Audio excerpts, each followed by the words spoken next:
Hello, welcome back. This is the last part of our History of Economic Thought lecture on classical economics, focusing on Thomas Robert Malthus. So we have already set out the era, the conditions during the time of the Industrial Revolution, and how Thomas Robert Malthus started predicting that if population is not curtailed, then mankind will suffer from famine, disease, war, and poverty. So the primary reason for this was Thomas Robert Malthus saw the transition from agricultural to industrial production, and increases in wages, increases in living standards started increasing the population growth, while the lack or the decreasing number of labor and the poor production of crops in the agri sector created naman a problem with food production. So, mas lumalaki ang population while ang production ng pagkain ay umuunti o lumiliit. So, sabi niya, with this, if you put them together, then it will be a problem because the economy will not be able to support the growing population eventually. So here is his diagram for his basic idea, which is what we call the Malthusian population trap. So the thing to consider here is the vertical axis gives us a growth rate of both the income and the population. Income being represented here by the solid line, and the population growth rate represented by the broken line. And the horizontal axis is given as our income per capita, or our output produced within the year. So what we can see here is during this first period, okay, at period Y0, all right, we can see that the solid line of income has a higher growth rate than the broken line of the population. So because of this, then the economy is growing because mas kokonti yung tao pero mas marami ang production. So because of that, you can support your population.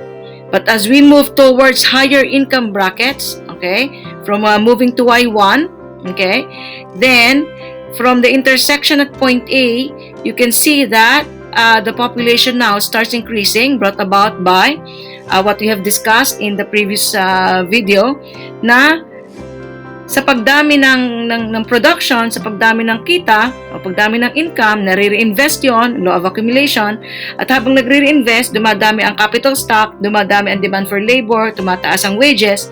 So now, the mortality rate decreases, birth rate increases, better living standards, better health.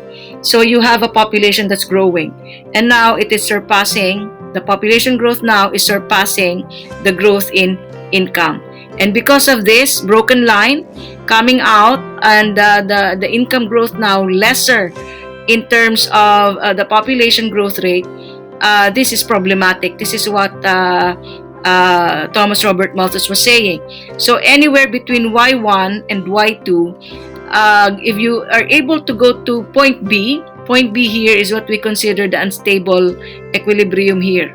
Because at this point, it's either the economy can push towards point C or it will go back to point A, which is the low-level equilibrium trap as we know it.